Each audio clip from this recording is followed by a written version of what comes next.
Are you tired of being overcharged and forced into paying a monthly subscription for your Mac and Windows software?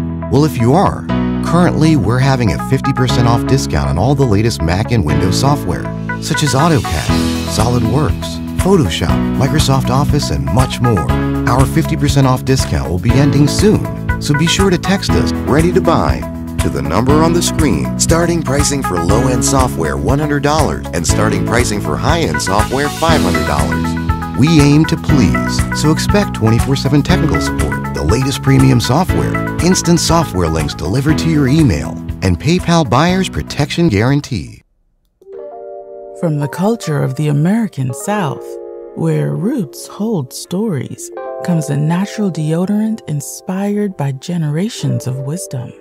Introducing Rootwork, the all-natural foundational Black American-based deodorant infused with the magic of High John the Conqueror root. Our unique blend enriched with this legendary root offers 24-hour protection, rooted in the power of nature. Embrace this deodorant that celebrates culture, history, and your well-being. Unlock the magic of Rootwork today. Experience the pure essence of nature. Visit rootworkstyle.com and make the switch to a healthier cultural choice. This is the 50th anniversary of hip-hop, and we still have a lot of discrepancies as far as the origins of hip-hop, a lot of claims, who did what, who was the first this, who was the this and that, and such. But at the end of the day, we need a definitive story, all right? And that story can only be told by the founders of this culture. Like everything was being driven and influenced by young, Black, American culture. Like the slang, the style of dress, the initial music that we chose. You look at all the boroughs, you got, Money Making Manhattan and Money Earning Mount Vernon and Crooklyn. The Bronx was the boogie down Bronx. We was partying up there. I am Coke LaRock, the first MC of hip hop. First cat to pick the mic up. I introduced rapping to the turntable because when I came with it, nobody in the world was doing it. I'm right after Rudy Ray Moore. They want to come in the mix, they want to say, we started. No, you didn't. No, you didn't. No, you didn't. What came to be known as hip hop was solely an African-American creation. What would you get out of some Jamaican toast? What is that? I've never heard of a rapper use a Jamaican toast or a Jamaican fleur as a rhyme. I'd never heard of it, and I don't know where that myth came from. My name is legendary King Trixie from the Bronx, BX from the West Side. I am the first breakdancer. That narrative that hip-hop has had 3 founding fathers, that's been rolling for the last almost 30 years, which isn't true. You don't have just 3 people who created hip-hop. Hip-hop was created by a number of different people. I am the grandfather, the godfather of the graffiti culture. I am the first element of hip-hop. The roots of hip-hop being Jamaican, absolutely false. My name is MC Sha-Rock. I am a founding member of the MC/rap culture. Cassette tapes was the internet of our time. It just traveled around by hand. Well, I know for a fact that the B-boy stand started from the guards, the 5 percenters that would be at the jams back in the days who were acting as security. If they get the real truth of how it all was created, then so many lies would not be able to be in existence.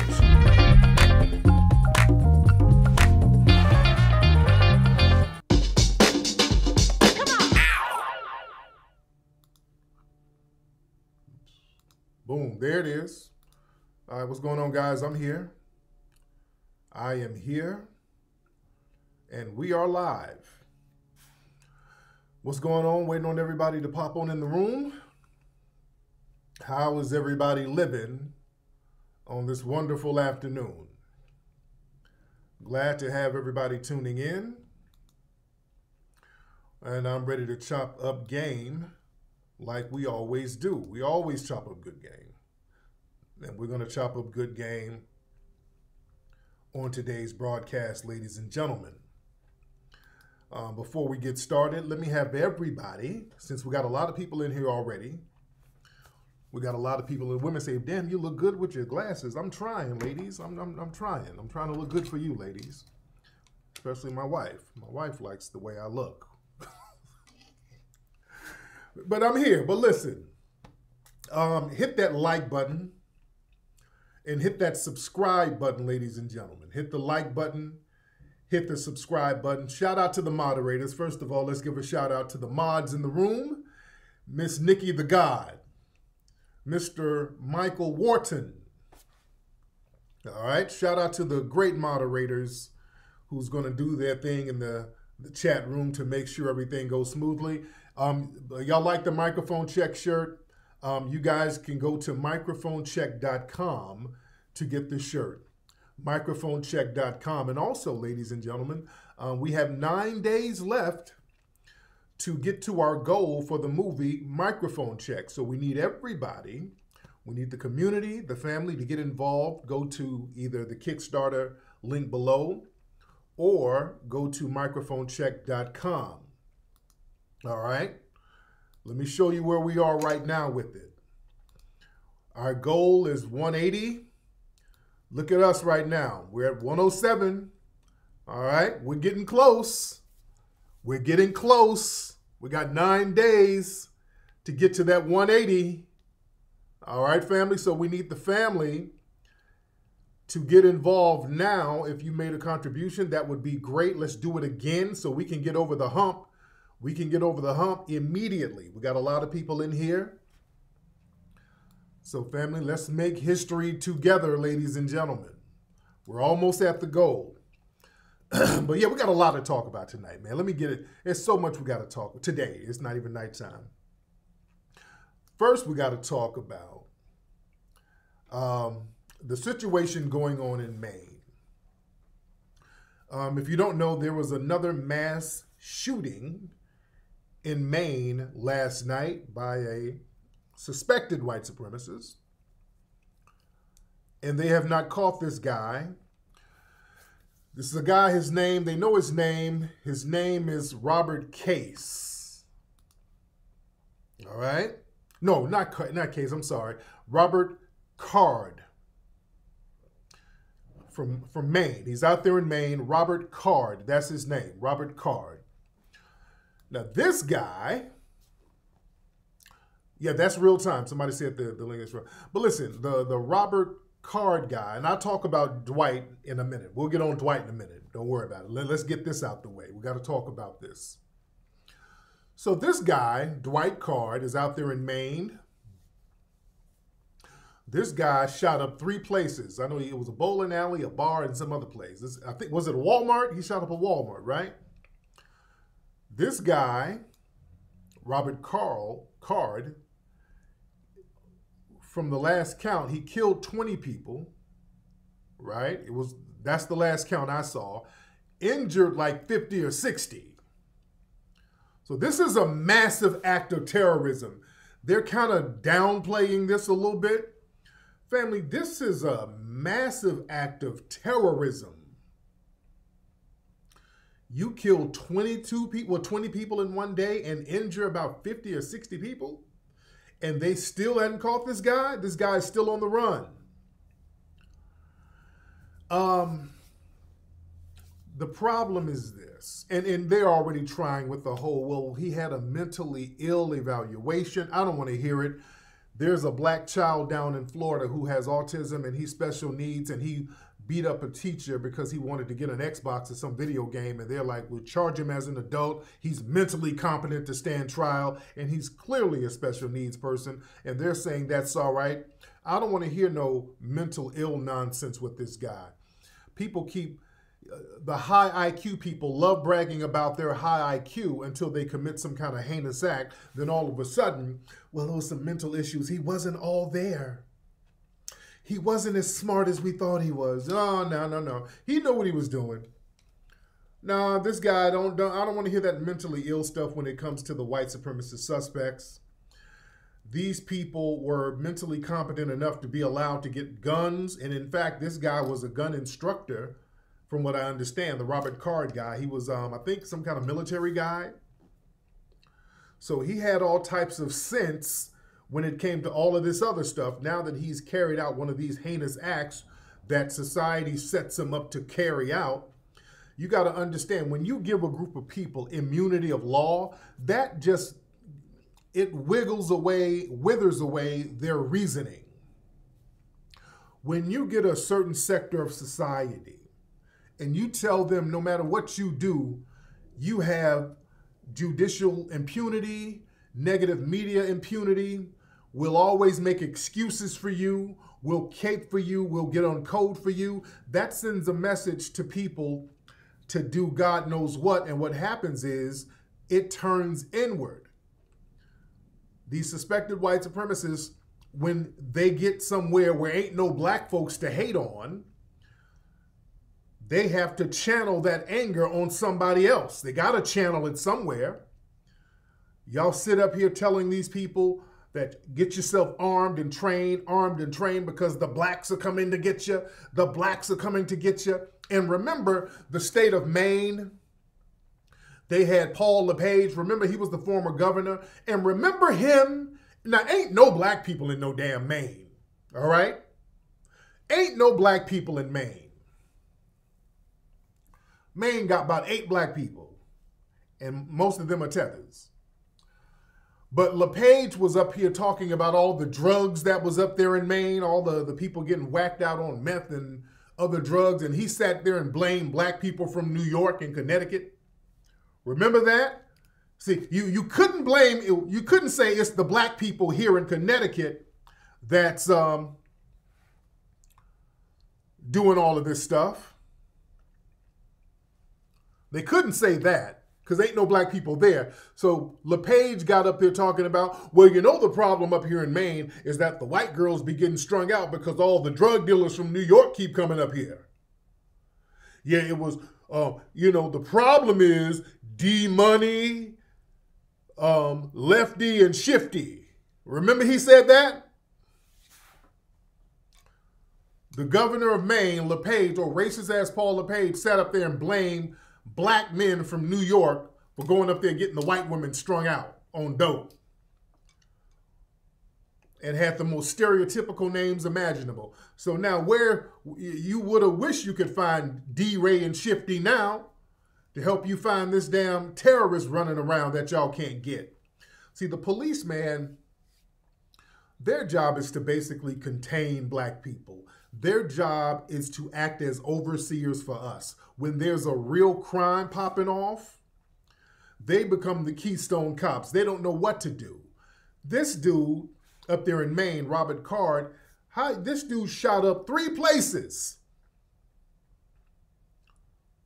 This dude did a mass shooting in 3 different locations and they still hadn't got this guy.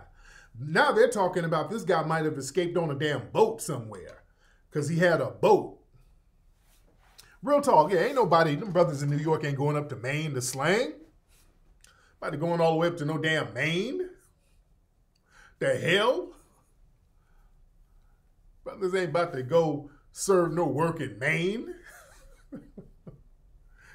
Brothers ain't about to go from New York to Maine. What kind of bullshit is that? That dude, LePage, said brothers from New York was coming to Maine to sell dope to white women. Well, yeah, Corn Pop and D-Money and T-Dog.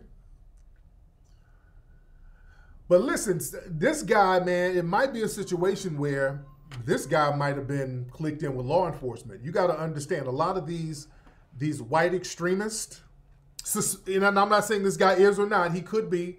We suspect that he could be based on the kind of training that he's employing. And these guys, these white extremists going around training now. I know they got the Coast Guard looking for this guy. And this guy might have had help with law enforcement. Remember the Buffalo shooter? That guy, the Buffalo shooter, the white supremacist, who was a real white supremacist who shot all those black people in Buffalo, people keep forgetting. He had help with law enforcement. Somebody said they were tapping calls or something, and there was some kind of Discord chat, some kind of chat on one of these servers. I forgot what it was. It was one of these servers where these white supremacists congregate, and they were chopping it up. And they said that some former law enforcement, they said former, was corresponding with this guy. And then they dropped it. They never said anything else about it. So a lot of these mass shooters and mass murderers like this, they're getting help from law enforcement. They got people on the inside. Remember, law enforcement has been infiltrated by these white supremacist groups who basically want to see the whole government torn down so that they can start a new white-run, white supremacist apartheid state. That's what a lot of these white extremists want to do. They want to take down the federal government so that they can set up basically a South African-style regime, an apartheid-style regime, where they get rid of the Constitution and then create a whole new white supremacist constitution to do the dirty work of the Confederates. The Confederates wanted to set up a just straight up and down, wide open white supremacist nation. That's what the Confederates wanted. They were like, look, the white supremacy should be the law of the land. I mean, they were using the words white supremacist, white supremacy. The Confederate flag was created to maintain white supremacy. That's what they said. It was supposed to represent white supremacy. These are their words. The Confederates were just adamant about things being about white supremacy. That was their whole thing. All right? So listen. These white supremacists are on the march. They got people on the inside. They try to stay on code with these white supremacists. Up there in Maine, where these places where you ain't got no black people, you sit here and tell people that black people are the boogeyman and black people are coming to get you. Black people, we're not thinking about none of these people. We're not thinking about any of them. We're not thinking about these people in any sense of the word, but they sit here and do all of this training, and now they got to act it out on somebody. And since ain't no black folks around, well, we'll just take it out on society. You see? And law enforcement right now, they're running around twiddling their thumbs. They don't know what to do. Some people say that is karma. I don't know. But we have situations now where the law enforcement, they spend so many resources targeting us. They spend all of their resources targeting innocent black people. Not even the black criminal class, the very small percentage of criminals that we have, because we have a very small percentage per capita. So law enforcement, as we know it, most of their time is spent targeting and terrorizing innocent black people. Case in point, out in Sacramento, a little black kid and his mom, she was taking her son to a baseball, not baseball, but a football practice. A little 8-year-old boy to football practice. And the cops pulled them over at gunpoint, and the mother's pregnant again. They thought that this guy, the little boy, 8 years old, that he matched the description of some suspect, they said, did some kind of earlier crime. All right? Now look at this. This is what they spend their money on. Hold on. Well, she tells us that her son is terrified to go on the highway and that she fears there will be long-standing repercussions from the stress of watching her get pulled over on Tuesday afternoon. Sacramento police tells us they recognize they made a mistake. 8-year-old Brandon plays football on a Sacramento youth team. His mom, Shawnice Stewart, was driving him to practice Tuesday afternoon when she says everything went wrong. Stewart says she was driving on Business 80 when she noticed a Sacramento police officer behind her. I kept the same speed, just driving normally. I noticed that he turned on his lights. So then I moved over to the left thinking, oh, you know what, since now I see more cop cars behind him, I'm just going to get out of their way, let them go past. Maybe they have somewhere to go. Then she says she realized there was a helicopter above. I looked in the rearview mirror, and that's when I noticed that the police officers had their guns out. They had them aimed towards the car, so I listened to their instructions to toss my keys out the window, open my door with my left hand, and get out slowly with my hands in the air. I just followed instructions, but I also told him just stay in the car. She says ultimately officers told her they'd made a mistake. And they did tell me that he fit the description of a suspect that they've been watching for 2 years. His hair texture, his white shirt, which he had on his practice gear. And I'm like, really? My 8-year-old baby fit the description of a suspect you were looking for? You know, it just didn't make sense to me. Sacramento police declined an interview Thursday, but say... All right. So this is where they put their money in. This is where they put all their resources in. Somebody said, yeah, she has a zaddy. It looked like she has a zaddy, and here's the thing. Yes, because the boy is very mixed looking. And that goes to show in the system of white supremacy here, ain't no such thing as mixed. You see, over here, see, like in Caribbean and Africa, they think mixed means something. The mixed black people, that means something over there. Over here, that don't mean nothing. You still just a light-skinned Negro. Yeah? Yeah, that biracial don't mean nothing over here. In fact, you're more of a threat over here. But yeah, they get our children, and they don't give a damn if you're a child.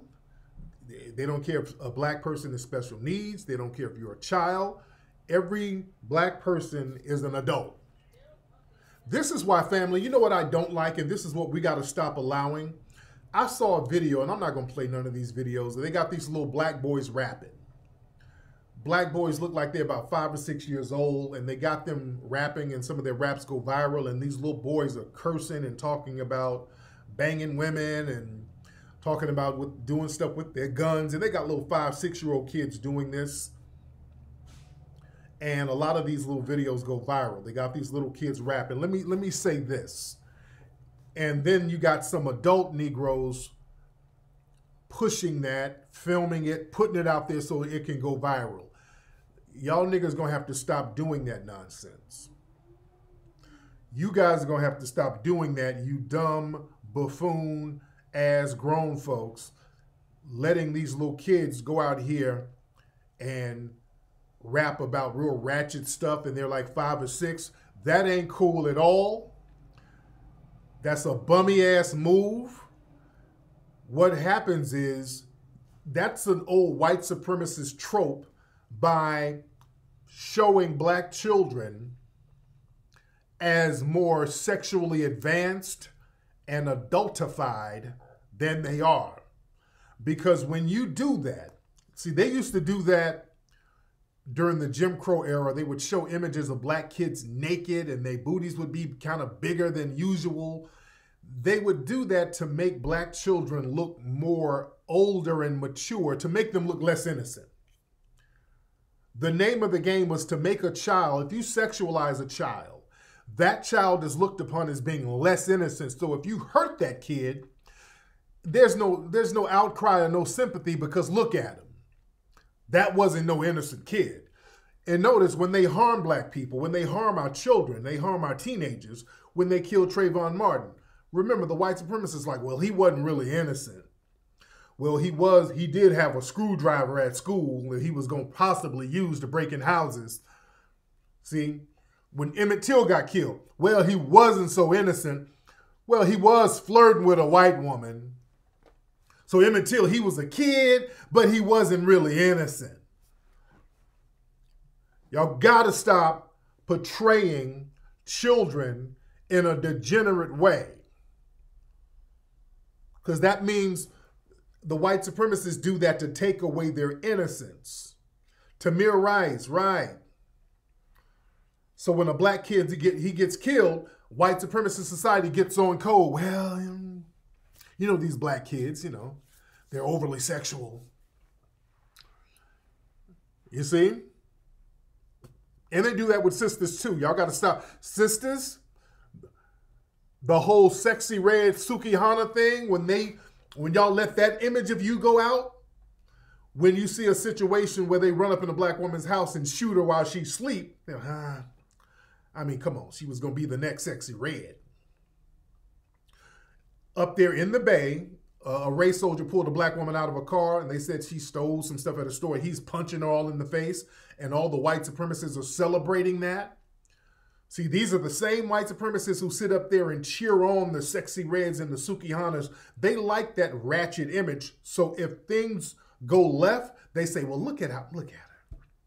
She's, look at them. They rap about their coochies being pink and their booty holes are brown. Come on, man. I mean, dude, should we really feel sympathy because she got punched in the face? You see? It's all relative. I want y'all to understand all of these images are relative. And that plays on the black psyche too. Because when you sit up here and see the Sukis and the Sexy Reds, you think to yourself, well, damn it, if this is what I'm accepting, I'm not worthy of any sympathy or protection. So we don't expect it. That's why a lot of black folks don't even make no noise when we get this detrimental treatment placed upon us. We don't want to fight back for the most part. We're doing it now. When we start saying, hey, man, we deserve certain things. People, you've accepted so many negative images. You'll sit up here, man, we don't need to be fighting for no reparations. We ain't going to get no reparations. That's because you've internalized the low self-esteem that the dominant society has promoted to you. This is why images are very important. Our images are extremely important, family. How we portray ourselves, how we portray our images, how we portray our culture, how we portray our history. See, this is why whenever the dominant society, when they want to get something popping that's going to bolster their culture or their history, they're all on it. They're all on code. They're on code. They're on it. With us, it's a small select group, which is a good group, but it's a trickle down thing. We got to get people from the masses of black society to trickle down into the consciousness. We have a strong, small, yet powerful, because you guys, the grassroots, and the grassroots of black society, they've been holding it down from day one. People have to trickle to the black grassroots because so many people in our society, in black society, believes everything white mommy, white daddy tells them. You'll listen to them before you listen to somebody on the grassroots who's making more sense, let you know, hey man, this is the move that you need to make. Y'all don't need to listen to them.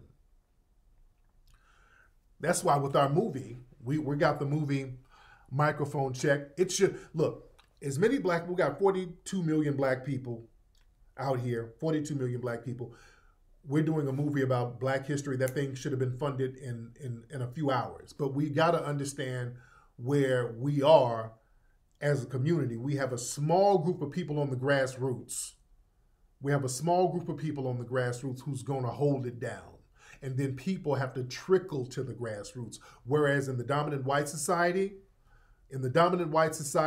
they're on it. When a Kyle Rittenhouse goes out here and commits a murder, there's $1 million GoFundMe waiting on him right there. When a George Zimmerman harms a black kid, there's a $2 million GoFundMe for him. You see? These people get on code with each other very quickly because they understand how power works. Power works by codification. Power works by codification. Yet my mods, we got some tethers in here, and my mods, I don't know, y'all were slow on the draw on that one. There was a tether in here. They got them. But family, we got to watch these tethers. We got to watch the tethers. There was a tether in here. We got to watch the tethers. But family, we got to be on top of our game. Because a lot of things that's going on, these people are working with law enforcement and they are on the move. They get codified when it comes to attacking us. They get codified when it comes to attacking us. That's why they want to get us into the whole Israel-Palestine conversation so much. They keep trying to drag us in the conversation, and I've said this before. If they drag us in the conversation, they can start attacking us as a deflection. You understand? right now, you got white people fighting over in the Middle East over there. White people are fighting. Different versions of white people are fighting. And that's never a good look for them. They understand in order to get people who are classified as white to stop fighting, you got to bring some black people in the mix. You always have to bring black people around to say, hey, look. Hey, man, we got to stop fighting. The real problem is this. Let's get on code. Let's get the black people. Let's stop looking at each other. Let's look at a black person. Let's look at this black person and let's start attacking them. That's why they're so desperate to get us into the Palestine-Israel conversation. Notice they're dragging us in there. They're just so desperate to drag us in there. And every time a black person steps out here and says something about it, they get attacked. Black people are going around getting fired from their jobs. Anything a black person says about the Palestine-Israel thing, either side they take, they're going to get attacked. And that's the goal, to drag us in the conversation so that we can take a stand. So they're like, oh, good. So now we can focus on this Negro and attacking him. See, family, let's get on code. Let's stop fighting each other and attack this person. You see? That's why I'm so not in it. They're trying to force us to pick a side because either side we pick, we're going to get attacked. Yeah, they're attacking Dave Chappelle now. I think Dave Chappelle made some jokes. They're attacking him now about the whole thing. That's why they want us to take a stand. They attacked Mark Lamont Hill. Any stand you take, they're going to get at you. It doesn't matter what side you ride for. The minute you step into the conversation, got them. Hey, this black person is anti-Palestine. Oh, this black person is an anti-Semite. So they're going to attack the black person. That's the whole goal, to drag us in so they can attack us from either side so that they can get on code. Because once they see we're being attacked, that's going to stop them from fighting. The message is, hey, let's stop fighting. There's a Negro we have to beat down. No. Yeah, DJ Vlad calling out Drake, trying to get Drake involved. Yeah? Man. So yeah, we're not in it. We ain't getting in this stuff. Yeah? But listen, man, we got to be very careful out here, man, because there was a situation that happened in Mississippi, dude. Listen. Down in Mississippi, this sister, her son was missing. Her son went missing for months. They found out that an officer ran the guy over and nobody said anything. Nobody alerted the authorities. This case right here down in Mississippi. This is the same type of stuff that was going on during the Jim Crow era is going on now. These are lynchings. And a mother reported her son missing. The police kept the truth from her for months. An officer ran him over. Nobody told her. They had him in the morgue for a long time. The last time she seen her middle child, Dexter Wade, 37, was on the night of March 5th. He left home with a friend, and she reported him missing, and police said they had been unable to find him. The police are always in on this stuff. I'm telling you, all of these missing black folks, these folks know where people are. All of the surveillance we have, they know where people are. They know where people got snatched up. It was only until 172 excruciating days after his disappearance she learned the truth. He had been killed less than an hour after he left home, struck by a Jackson police car as he crossed a nearby interstate highway. They let his body go unclaimed for months in a morgue. All right, family, okay, y'all know what it is. Okay, y'all know what was happening in that morgue. And then they put him in an unmarked pauper's grave. They put him in an unmarked pauper's grave where they put unknown persons. Basically, you know what they did, what I'm thinking? They done snatched every body part out that man. If you go investigate that body, I bet every single one of his body parts are missing, his organs. That's what I mean. I believe his organs are missing. That sounds like organ harvesting, and I'm telling you, law enforcement, they've always been on that. They're trying to cover it up. Dude, we keep telling y'all, we said this a decade ago in one of the Hidden Colors movies. All of these black folks going missing, dude. They know where they are. This is organ harvesting, dude. This sounds like organ. There's millions of dollars in organ harvesting. Think about this, family. You're a white supremacist working in law enforcement. Think about this. You know how evil these people are. So now you're a white supremacist working in law enforcement, making $30,000, $40,000 a year, which ain't that much money, but you got a plug somewhere with one of your little evil white supremacist buddies saying, hey man, I got a hookup for some organ harvesting money. Man, we got, if you can get a heart or a liver, I know somebody give you $500,000 for a heart, $200,000 for each kidney. You get damn near $1 million for the organs of a black person. You think these folks won't off us if they can get a couple of $100,000 or $1 million? You think these folks won't set it up where they off our asses to get a bag? Yeah? Man, yeah, get eyes, all types of stuff. Man, yeah, all of them organs ain't donated. Yeah, real talk. All of them organs are not donated. Yeah? So listen, we know what that sounds like. Man.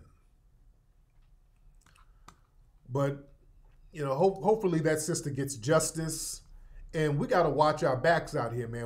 And this is why I talked about the other day why a lot of black folks ain't really going out like that no more, because of these kind of dangers we got. And this is why, family, it's important that we start saying, hey, man, if we're going to participate in any type of voting or anything to prop up the judicial system or the voting system or the electoral system, we're going to have to get protections. We're going to have to get specific things to us because we're being specifically targeted.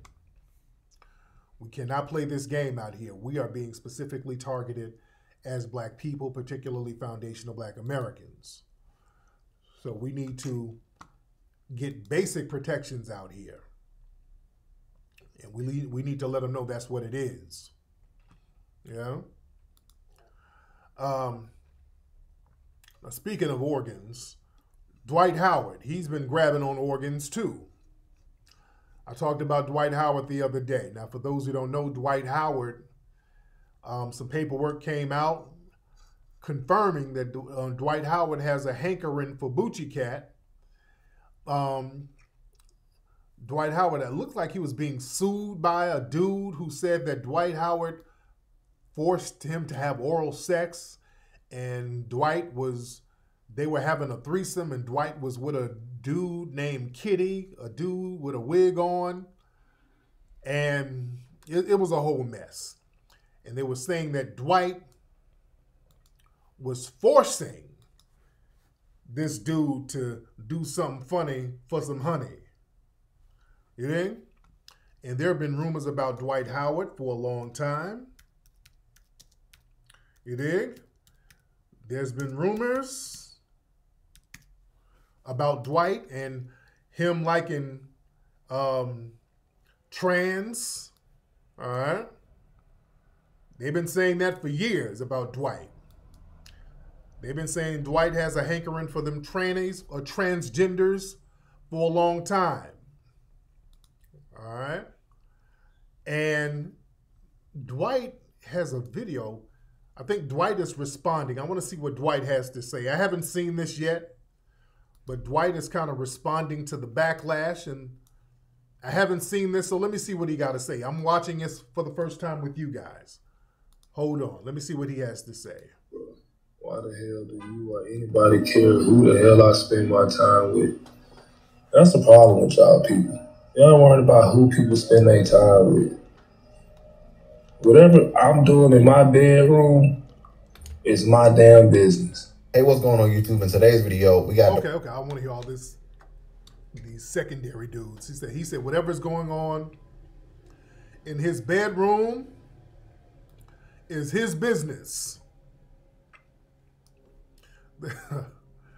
Dwight said, whatever I do in my bedroom, if I got a little hankering for pussy, that's my business. But here's the problem. If you snatching up on dudes, let me play another one. Hold on.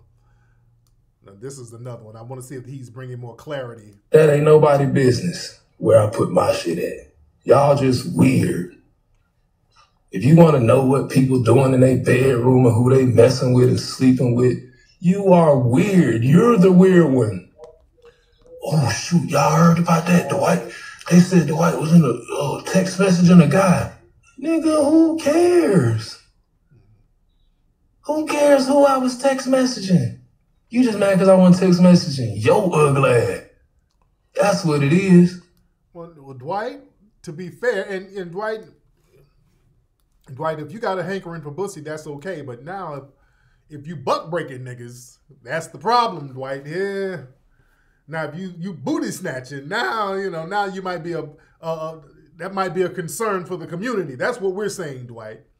Dwight, we're not knocking you for your hankering for pussy. We're not knocking that. But if you out here booty snatching, forcing niggas, and you the booty warrior, because you a big nigga, so you out here putting your finger up in dudes and doing we don't know what you're doing. We're hearing stuff. Now people are saying, they're filing paperwork saying you're doing stuff to their mouth. And now that's a problem. Now it's a societal concern. Now we don't want nobody out here buck breaking people.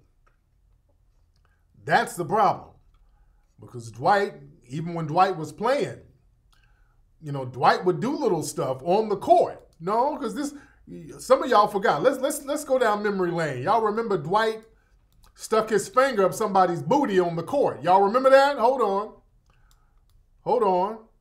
This is an old video where Dwight was playing ball and Dwight allegedly stuck his finger somewhere. Hold on. Right here. Right, and the dude's like, hey. All right.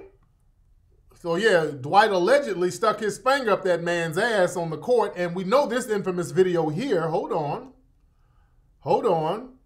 Where Dwight grabbed the crotch of a teammate. Hold on. We know this video here. Hold on. Look at this. Hold on. Look at this. Dwight sits down and grabs the dude's crotch. Hold on. Look at this. Look. Right there. The hell? What the hell is that? Yeah. So yeah. Hold on. Watch it again. Uh-oh. The hell, dude? So yeah, that's a concern. Now we're concerned about the community. If you're doing stuff like this, brother. And let me go deep for a minute. Listen, let's go deep for a minute. How many of y'all remember, because Dwight is getting accused of sexually violating dudes, and you grabbing dudes' crotch dinglings in public and putting your finger in dudes' asses in public? Family, listen.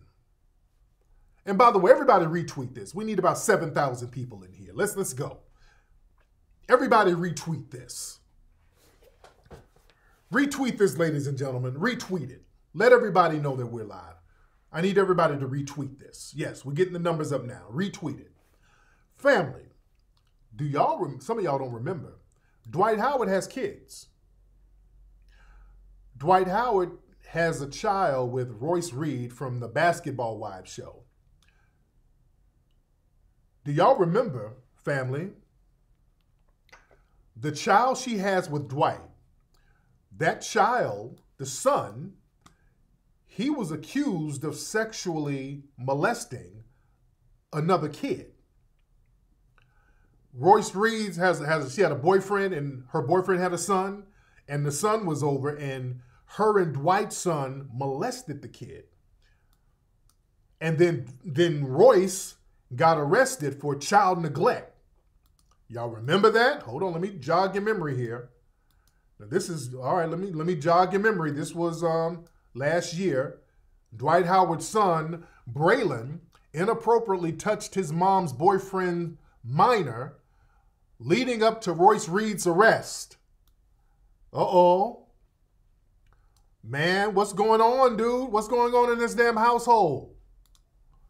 What's like father, like son? All right, what's going on here, man? What's going on in this damn household? So now this is of concern, yeah. This is something that's of concern. All right. According to court documents, Royce Reed's son had an alleged history of inappropriate sexual conduct with minors. So Dwight Howard's son has a whole history of doing little weird stuff with other little boys. He allegedly made the minor son of Royce's boyfriend perform a sexual act while the two boys were at Royce's home. He says anger triggers him into acting out sexually. Man, so now this child, Dwight Howard's son, a judge has forbidden this kid to be around a child more than 2 years younger than him without adult supervision. That's a problem. Come on, something happened to this little boy, man.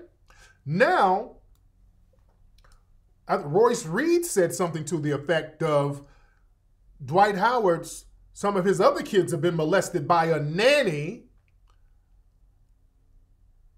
and the nanny didn't get fired until like 4 years later. This is what Royce said. Royce said that a nanny that Dwight Howard had molested some of his other kids, and Dwight didn't even fire the nanny until a few years later. So what's going on in these households over here, man? And remember these nannies, they have male nannies too. Remember I talked about Dwayne Wade? And they had that white male nanny around them boys?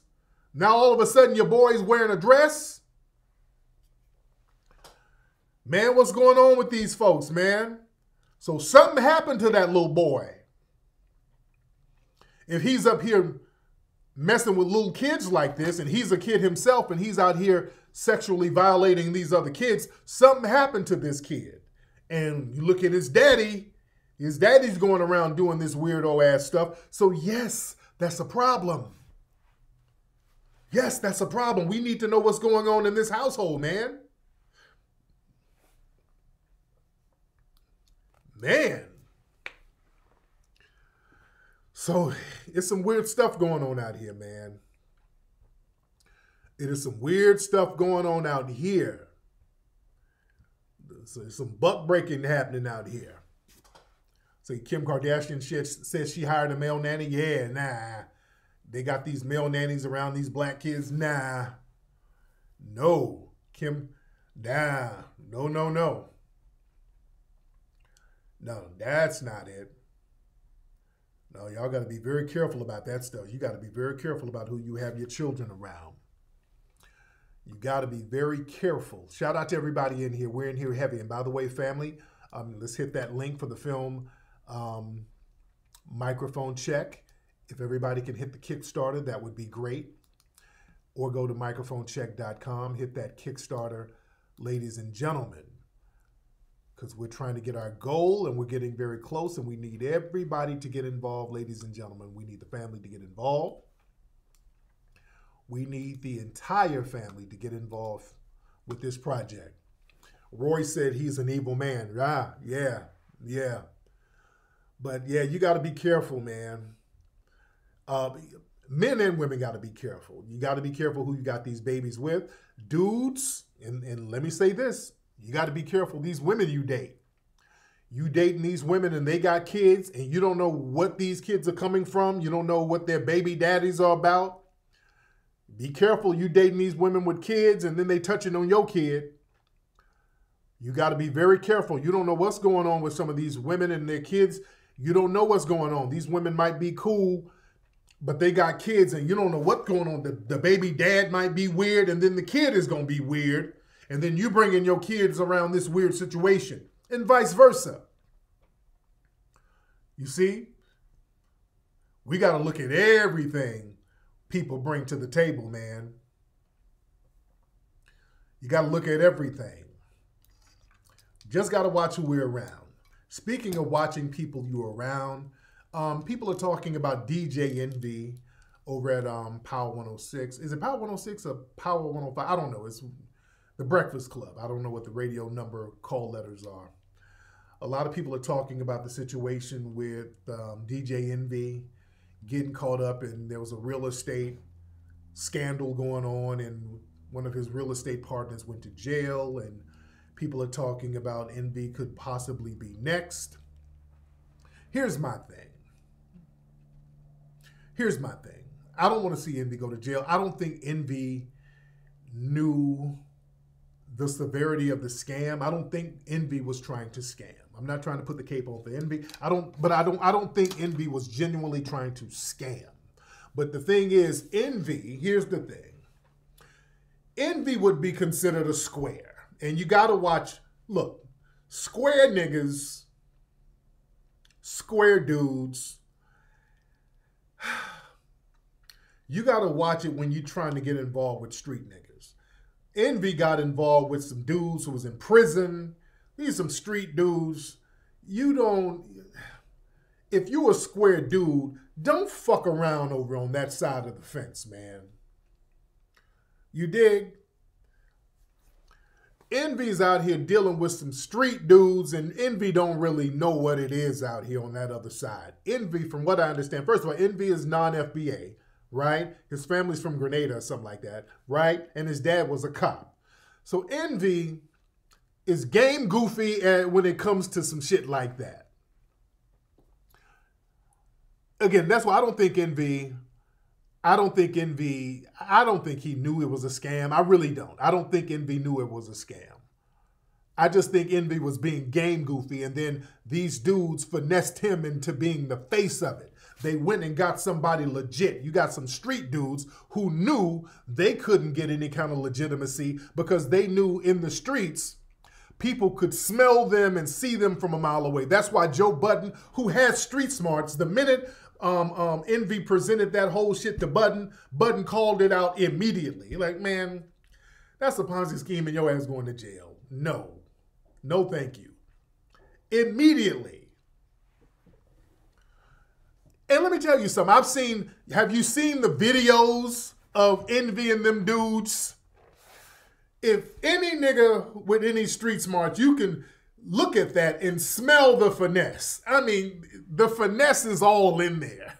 The vibe, the energy looks like a finesse when you look at these videos. They're going to these little dilapidated houses. Morning, guys. This is DJ Envy. I got my partner Caesar, and the Caesar guy's always in the cut with a look on his face like I ain't trying to get too much camera time. The big old fat dude is always in the cut, almost low-key trying to hide.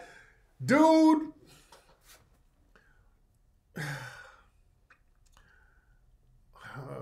Envy, you let these dudes finesse you into being the front man for the hustle. Envy got finessed. Envy was just being game goofy, man. They got him. They just finessed him into being the front guy. Yeah? Dude, Budden was trying to tell you something real.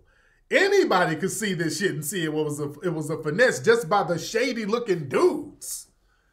Just the dudes involved. I mean, when you look at those Envy videos and he's in them dilapidated houses, nothing about that looks legit. Just everything about it looks shaky.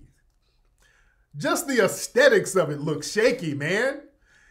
And Envy is there. Envy's standing there with these old shady niggas, and Envy up there trying to be blinged out with skinny jeans on and a bag of money. Hey guys, I just got I just got some rent. This DJ Envy, I just got some rent. This is envelope. I made $50,000. You too can make $50,000, right, guys? And they're in the cut like, hold on with that. Yes, guys, this is an envelope full of money, guys. Now, DJ Envy is running around here talking about he didn't get no money. Envy, there's videos of you, brother. There's videos of you running around here with envelopes of money. You got finessed, Envy. God damn. And I don't think Envy went into the whole thing trying to finesse. I really don't think Envy was trying to finesse. I don't think Envy got finessed and he was game goofy and he let these people finesse him into being the front person. Now Envy is up here, he's explaining, I didn't make no money off these deals. I don't know what they talking about. I didn't make no money. But there's a whole bunch of videos of Envy with a pile of money in a damn trap house. Nigga, we know a trap house when we see one. You're doing videos in trap houses with a bunch of money. Hey guys, hey, come on down to my seminar, man. You too can get this business. You can get it popping right here. Look at all the money I made. Yeah, with a bunch of shady dudes who look like they just shanked niggas in prison. Oh, Envy, I'm looking at Envy. Damn. Envy all trying to be street and shit. Envy, sit down, man. Envy is my guy, but sit your ass down. This ain't for you. You out here with some real heavyweights, man. They done finesse you, my nigga. They done finesse. No, Envy didn't know. Envy's out here. Yo. Envy up here looking like Malibu's fucking most wanted. Yo, DJ Envy out here in the trap. Listen, we got a seminar, guys. You got a seminar? Whoop, whoop, whoop. Yo, doing all the fucking gestures. They finesse you, my nigga. Them niggas used you and finessed you. They finessed your ass, Envy. You fell for the con because you don't have, your dad is a cop. You don't get involved with no street niggas, man. Damn. Don't get involved with no street niggas. You doing all of these gestures and they sitting in the back. You doing all the shit and they sitting in the back. Like when shit goes down and they gonna try to put it all on you. They gonna try to put it all on Envy's ass. They gonna try to put it all on Envy. Yeah, whenever I see dudes try to do the hip hop real estate shit, I'm like, no. Hip hop real estate is always a finesse. Yo, this DJ Envy, I'm right here. Listen, you too can own property like this. You can get 14 units and you too can get that money. You can drive all types of fast cars and everything. Yo, I got my partners over here. You know, they've been making money. We've been flipping houses. Yo, you can be just like DJ Envy. So you, look at all this money I got. Right now, I just collected a whole bunch of rent. You can collect rent too. You understand? Look, I got this unit. It's a trap house now, but look, we're going to get a water bed over here. We're going Envy's doing the light-skinned Umar hustle. Envy's doing the light-skinned Umar. Like the school over here, now the room is raggedy, but we're going to have a science lab. Now over here, now where this pile of dirt is, we're going to have a physical education room.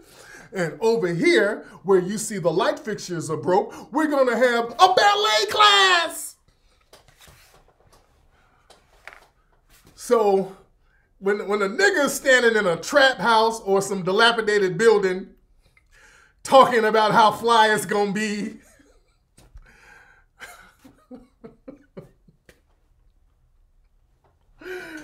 dude, come on.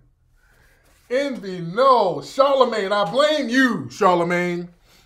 Why didn't you talk to him, Charlemagne? Charlemagne knew better. I blame Charlemagne. Angela Yee got the hell on up out of there. That's probably why Angela Yee left. Angela Yee said, I'm getting the hell out of here. I'm not going to be on nobody's paperwork. I think that's probably why Angela left. That's why Angela Yee said, I ain't about to be a part of none of this shit. Charlemagne, you should have said something. Oh, man, you knew that Envy was game goofy. Man, y'all know good and well Envy ain't really about these streets like that. He didn't know. Envy is innocent. Look, Envy is innocent. I don't think Envy had any ill will. Envy just got finessed by some street cats, and they hollered at him, got at him, and really made him stick his neck out here and become the front person for their finesse. And I hope Envy don't get caught up, man. I hope he don't get caught up, man. But that's horrible. But Envy is innocent, man.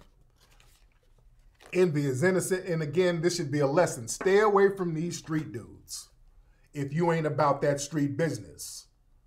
If you ain't about that, man, stay away from it. Yeah?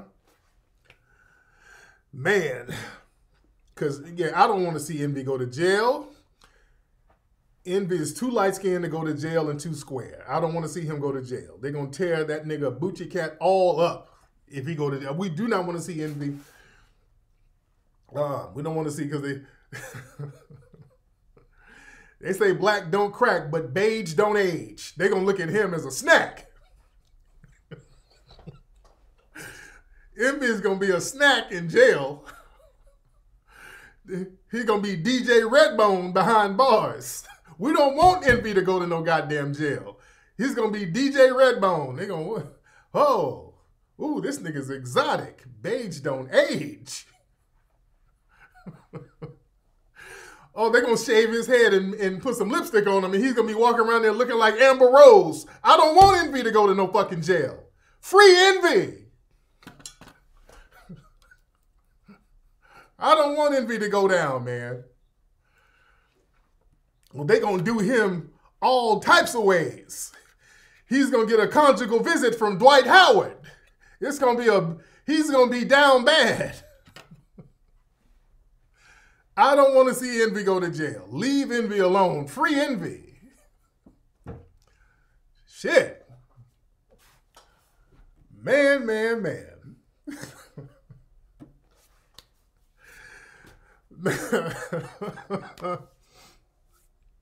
But listen. Man, we got everybody, man. We got to get involved with the new film. Man, we got 9 days left, man, to get our goal. We got 9 days to reach our goal with this movie. We need the family to get involved, family. We need y'all to get involved. We need everybody to get involved, ladies and gentlemen, because it's very important that we get the history out here. It's very important that we tell the truth. It's very important that we let people know what our history is, and we gatekeep and we guard our history, ladies and gentlemen. It's very important that we guard and gatekeep our history because, boy, they're coming at us with all types of lies. They keep trying to double down on these lies as far as what we created, as far as hip-hop. And it's up to us, ladies and gentlemen, to counter those lies. We have to keep the story together. And this whole lie that they keep trying to push, that hip-hop was created by blacks and Latinos and then we actually got it from them, that's the lie that we're going to have to stop. Because, family, I done told y'all, the lie is now moving to the West Coast now.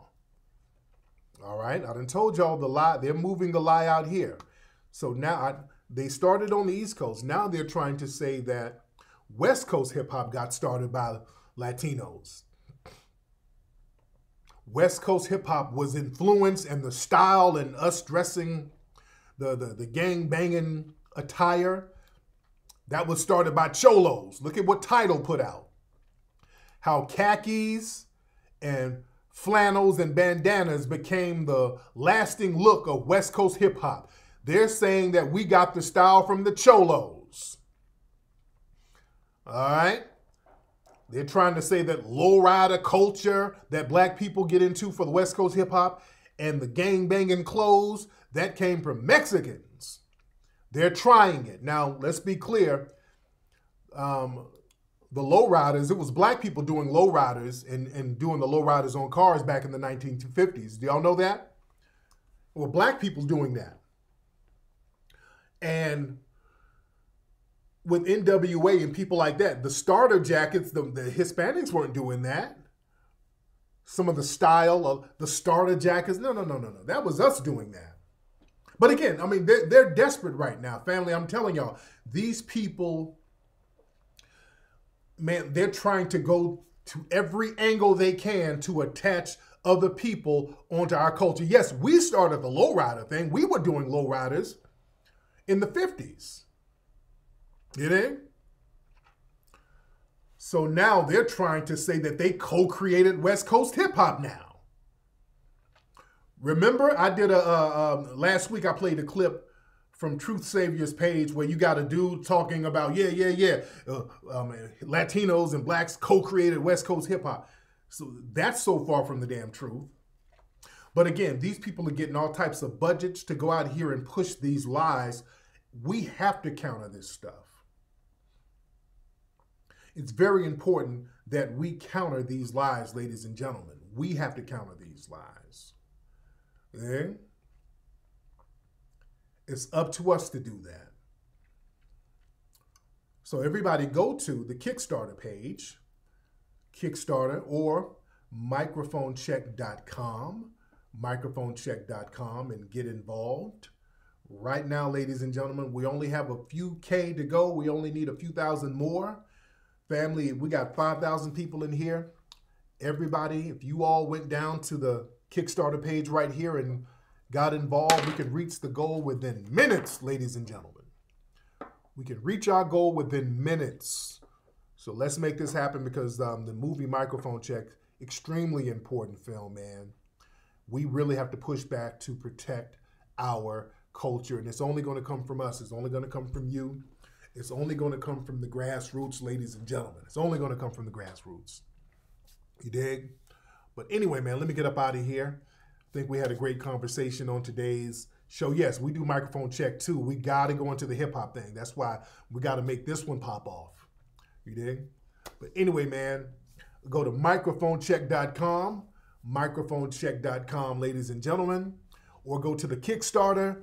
Everybody go now and get involved. And I'll talk to you guys later on this week. Puppy